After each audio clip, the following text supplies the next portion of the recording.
नमस्ते बच्चों, कैसे हो आप लोग। उम्मीद है बहुत अच्छे से हो, खुश हो और स्वस्थ हो। मैं सोनिया गुसाई, आपकी हिंदी अध्यापिका। उम्मीद करती हूँ आप लोगों ने मुझे सब्सक्राइब किया हुआ है। तो आइए देखते हैं बोर्ड पर। सर्वनाम। सर्वनाम का क्या अर्थ है बेटा? संज्ञा के स्थान पर प्रयोग होने वाले शब्द। यानी कि जब हम किसी से बात करते हैं तो संज्ञा के शब्दों को बार बार ना बोलकर हम उनके स्थान पर जिन शब्दों का प्रयोग करते हैं उन्हें हम सर्वनाम कहते हैं। उदाहरण के लिए देखते हैं बेटा। अविनाश। अविनाश के मित्र अमित के साथ नैनीताल घूमने गया।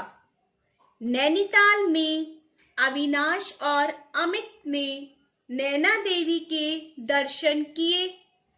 अविनाश और अमित ने नैनी झील में बोटिंग भी की। अविनाश और अमित ने नैनीताल की बहुत सारी तस्वीरें ली। तो ये जो मैंने अंडरलाइन करा हुआ है, रेखांकित करा हुआ है काले पेन से, ये क्या है? ये संज्ञा है ना। संज्ञा क्या होता है? किसी व्यक्ति, वस्तु, स्थान या भाव का नाम। तो यहाँ पे अविनाश, अविनाश नाम है, अमित नाम है, नैनीताल भी किसी स्थान का नाम है। तो ये सब जो शब्द है ये संज्ञा है। अब अगर हम इन संज्ञा के शब्दों को रिपीट ना करें, यानी इनको बार बार ना दोहराकर हम इस तरह से बोले, देखिए, अविनाश अपने मित्र अमित के साथ नैनीताल घूमने गया। वहां उन्होंने नैना देवी के दर्शन किए। उन्होंने नैनी झील में बोटिंग भी की। उन्होंने वहां बहुत सारी तस्वीरें ली। तो ये ज्यादा अच्छा लग रहा है ना। तो जो भी शब्द हमने अविनाश, अमित और नैनीताल के स्थान पर प्रयोग किए हैं वो क्या है? वो हमारे सर्वनाम के शब्द हैं।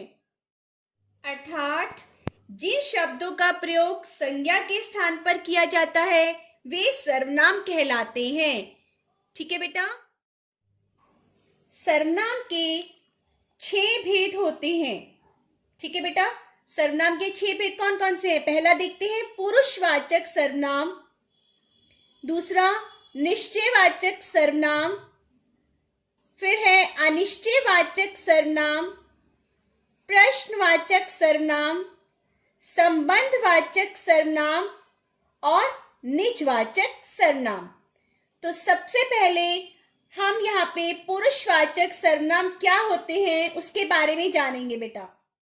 तो पुरुषवाचक सर्वनाम होता है जो सर्वनाम बोलने वाले यानी वक्ता, सुनने वाले यानी श्रोता तथा जिसके बारे में बात की जाती है यानी कोई अन्य प्राणी के लिए प्रयोग किए जाते हैं जो शब्द, वे हमारे पुरुषवाचक सर्वनाम कहलाते हैं।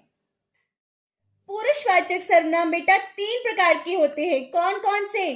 उत्तम पुरुष, मध्यम पुरुष और अन्य पुरुष। ये 3 प्रकार के जो भेद हैं ये पुरुषवाचक सर्वनाम के भेद है।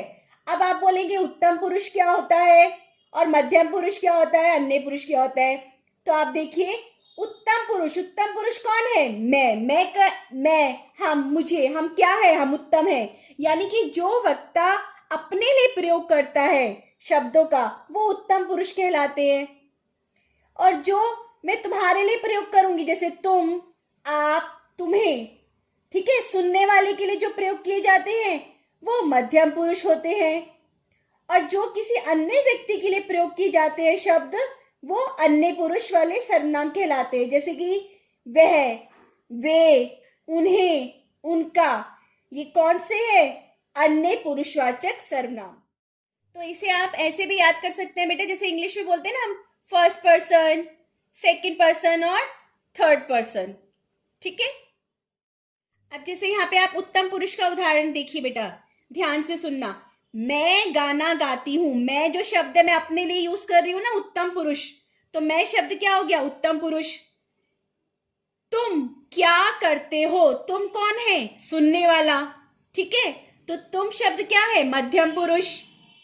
या तीसरा अगर मैं बोलती हूं वह संगीत सीखता है, तो वह शब्द क्या है? अन्य पुरुष। तो आइए अब उसकी परिभाषा देखते हैं पुरुषवाचक सर्वनाम की।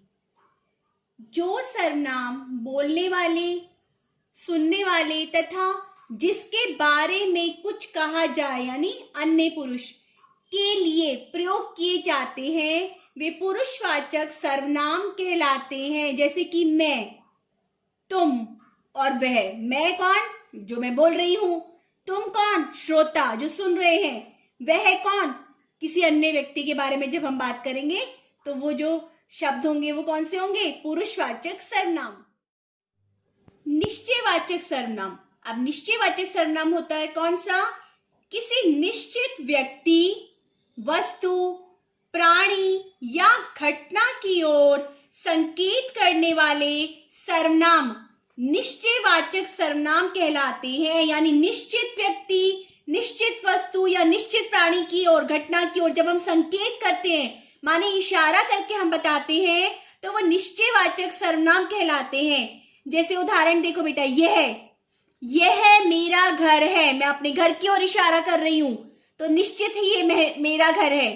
वे सुंदर फूल हैं। मैं फूलों की ओर इशारा कर रही हूं।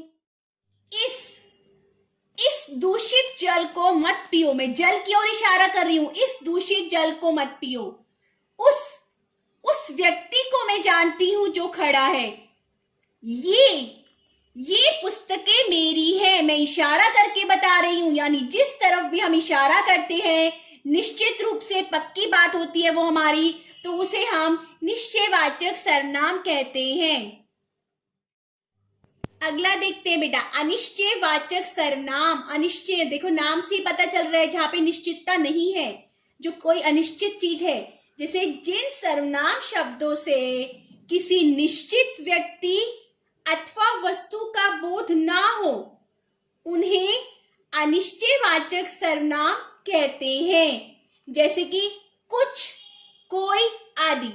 उदाहरण देखिए, दूध में कुछ गिर गया है। अब दूध में क्या गिर गया है हमें नहीं पता, कुछ गिर गया है। ठीक है। मेरे पैर में कुछ चुभ गया है। अब क्या चुभा है नहीं पता। कोई तुम्हें बुला रहा है। अब कौन बुला रहा है नहीं पता। हमें आवाज आ रही है लेकिन हमें नहीं पता कि कौन बुला रहा है। दरवाजे के बाहर कोई खड़ा है। अब कौन खड़ा है हमें नहीं पता। तो यह अनिश्चितता है यहाँ पर दोनों शब्दों में, यानी कि निश्चित रूप से हमें इसका उत्तर नहीं पता है। इसीलिए जो शब्द है ये दोनों अनिश्चयवाचक सर्वनाम शब्द कहलाएंगे बेटा। अगला देखिए बेटा, प्रश्नवाचक सर्वनाम। अब प्रश्न, आपको नाम से ही पता चल रहा है प्रश्न यहाँ पे पूछा जाता है। जिन सर्वनाम शब्दों का प्रयोग प्रश्न पूछने के लिए किया जाता है वे प्रश्नवाचक सर्वनाम कहलाते हैं। अब प्रश्नवाचक सर्वनाम कौन कौन से? कौन, क्या, कहाँ, किस आदि। उदाहरण देखिए, तुम कौन सी पुस्तक लाए हो। अब पुस्तक का नाम वो पूछ रहे हैं तो यहाँ पे सर्वनाम कौन सा है? कौन शब्द। तुम्हारे पास क्या है, अगर हम वस्तु का नाम बता देंगे तो क्या हो जाएगा? वो संज्ञा हो जाएगी ना। तो यहाँ पे क्या शब्द क्या है? सर्वनाम है। तुम कहाँ रहते हो, अगर हम शहर का नाम बता देंगे तो वो संज्ञा हो जाएगी। कहाँ शब्द क्या है यहाँ पे? सर्वनाम के लिए प्रयोग हुआ है। ठीक है। तुम किस को जानते हो, तो यहाँ पर अगर हम नाम बता देंगे, हम उस व्यक्ति को जानते हैं तो यहाँ भी संज्ञा हो जाएगी। तो ये सभी शब्द जो हैं जो संज्ञा के स्थान पर प्रयोग होते हैं बेटा और प्रश्न पूछने के लिए प्रयोग होते हैं, वो कौन से शब्द होते हैं? प्रश्नवाचक सर्वनाम। इसके बाद है बेटा संबंधवाचक सर्वनाम। अब संबंधवाचक सर्वनाम, ध्यान से सुनिए, जिन सर्वनाम शब्दों का संबंध दूसरे सर्वनाम शब्दों से प्रकट होता है उन्हें संबंधवाचक सर्वनाम कहते हैं। अर्थात एक सर्वनाम शब्द का संबंध जब दूसरे सर्वनाम शब्द से प्रकट होता है वाक्य में, तो हमें वहां पे संबंधवाचक सर्वनाम मिलता है। जैसे कि जो बोएगा सो काटेगा, जैसी करनी वैसी भरनी। तो जो और सो, जैसी और वैसी, इसमें संबंध है ना बेटा, तो ये संबंधवाचक सर्वनाम के उदाहरण हैं। या फिर आप ऐसे कह सकते हो, जो पुकार रहा है वह मेरा भाई है, जो कहा गया है वही करो, जैसा करोगे वैसा भरोगे, या जिसकी लाठी उसकी भैंस। तो ये जैसा, वैसा, जिसकी, उसकी, जहां संबंध होता है दो सर्वनामों में, वो संबंधवाचक सर्वनाम कहलाते हैं। इसके बाद अगला आता है निजवाचक सर्वनाम। जिन सर्वनाम शब्दों का प्रयोग कर्ता के साथ अपनेपन का बोध कराने के लिए किया जाता है, वे निजवाचक सर्वनाम कहलाते हैं। यानी कि कार्य को जो कर रहा है वो कौन है? कर्ता है। और जो जिन शब्दों का प्रयोग वो अपने लिए या अपनेपन के लिए कर रहा है, तो उसे हम निजवाचक सर्वनाम कहेंगे। जैसे कि अपने आप, हमें अपना काम अपने आप करना चाहिए। स्वयं, मैंने अपना गृह कार्य स्वयं किया है। खुद, बच्चों को खुद खाना खाना चाहिए।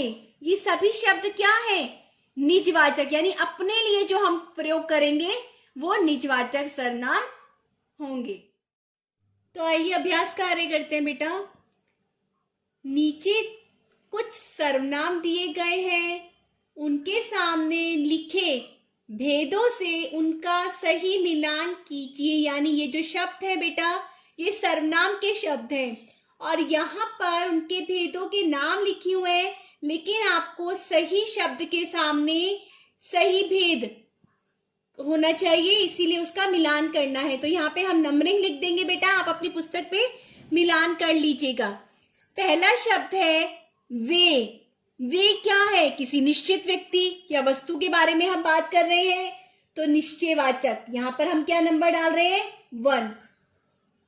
दूसरा शब्द है कौन। अब कौन यहाँ पे प्रश्न पूछा जा रहा है, तो यहाँ पर प्रश्नवाचक के सामने हमने नंबर 2 लिख दिया। फिर है अगला अपने आप। ये जो सर्वनाम शब्द है बेटा, ये निजवाचक सर्वनाम है, ठीक है। तो यहाँ पर हम क्या लिखेंगे निजवाचक के सामने? नंबर 3। इसके बाद है जो।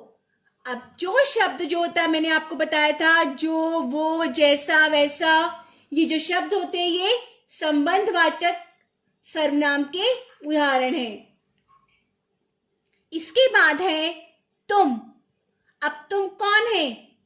तुम जिससे हम बात कर रहे हैं, यानी सुनने वाला, श्रोता। तो ये कौन सा है? ये पुरुषवाचक है बेटा, ये इसके सामने पुरुषवाचक लिखा हुआ है। अगला है कोई। अब कोई क्या है? अनिश्चित है, हमें नहीं पता कौन, तो कोई अनिश्चयवाचक सर्वनाम है, इसीलिए इसके नाम हम यहाँ पर नंबर 6 लिख देंगे। तो आप अपनी पुस्तक में मिलान कर लीजिएगा बेटा। एक और अभ्यास कार्य देखते हैं बेटा हम। नीचे लिखे वाक्यों में सर्वनाम शब्द छांटकर उसके भेद लिखिए। यानी कि ये जो नीचे वाक्य लिखे गए हैं, इसमें से आपको सर्वनाम शब्द छांटने हैं और वो कौन सा भेद है सर्वनाम का वो भी बताना है, उसके भेद का नाम बताना है आपको, ठीक है बेटा। पहला है इसमें टेबल से कुछ गिरा है। अब टेबल से क्या गिरा है हमें नहीं पता, तो कुछ जो शब्द है वो सर्वनाम का शब्द है बेटा। तो हमने कुछ को अंडरलाइन कर दिया, यानी कुछ जो शब्द है वो कौन सा शब्द है? अनिश्चयवाचक सर्वनाम। तो यहाँ पे हम भेद में क्या लिखेंगे? अनिश्चयवाचक सर्वनाम, ठीक है बेटा। इसके बाद है अगला जो कहा गया वही करो। अब यहाँ पे सर्वनाम शब्द आपको छांटने पहले तो यहाँ पे सर्वनाम क्या हो गया? जो, ठीक है, और वही। आप इनको अंडरलाइन करेंगे और फिर इसका नाम बता देंगे। तो इसके भेद का नाम क्या है? ये कौन सा है सर्वनाम? ये सर्वनाम है संबंधवाचक सर्वनाम बेटा, ठीक है, आप लिख लीजिएगा। अगला है उसके साथ कौन जाएगा। बेटा यहाँ पे प्रश्न पूछा जा रहा है और प्रश्नवाचक शब्द कौन सा है? कौन, ठीक है। तो इसका भेद क्या होगा? प्रश्नवाचक सर्वनाम। यहाँ पे हम लिखेंगे प्रश्नवाचक सर्वनाम। अगला है आप सादर आमंत्रित हैं। अब हम यहाँ पर क्या है, किसी को बात कर रहे हैं ना, और हमारी बात कोई सुन रहा है, तो आप शब्द, आप कौन है? सुनने वाला। ठीक है, आप सादर आमंत्रित हैं। जब कोई सुनता है या कोई बोलता है तो कौन सा सर्वनाम होता है? पुरुषवाचक सर्वनाम। इसके बाद अगला है नीलम अपनी बेटी के साथ आई है। अब यहाँ पर नीलम के बारे में बात हो रही है। नीलम अपनी बेटी, यहाँ पे अपनी जो शब्द है वो क्या है? नीलम के लिए निजता है ना, नीलम की बेटी है वो, निजीपन हो गया। तो अपनी बेटी के साथ आई है, यानी जो अपनी शब्द है ये सर्वनाम है, और आप जब आप इसका भेद लिखेंगे तो लिखेंगे निजवाचक सर्वनाम।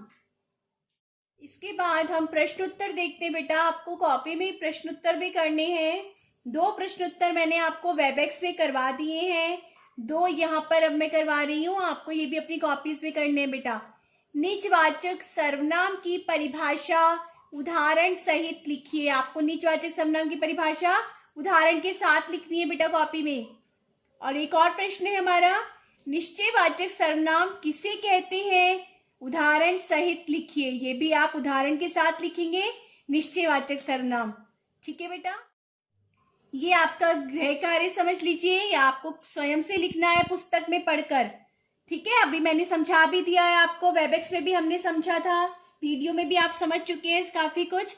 तो अभी आप स्वयं से अपने शब्दों में लिखेंगे साफ साफ कार्य। इसके अलावा आपको कोई भी दिक्कत परेशानी होगी तो आप मुझसे वेबएक्स में पूछ सकते हैं बेटा। ठीक है, और जो पुस्तक कार्य है वो आप पुस्तक में ही रहने देंगे, पुस्तक वाला कार्य कॉपी में नहीं करेंगे। कॉपी में सिर्फ वही कार्य करेंगे जो मैंने आपको बताया है। धन्यवाद।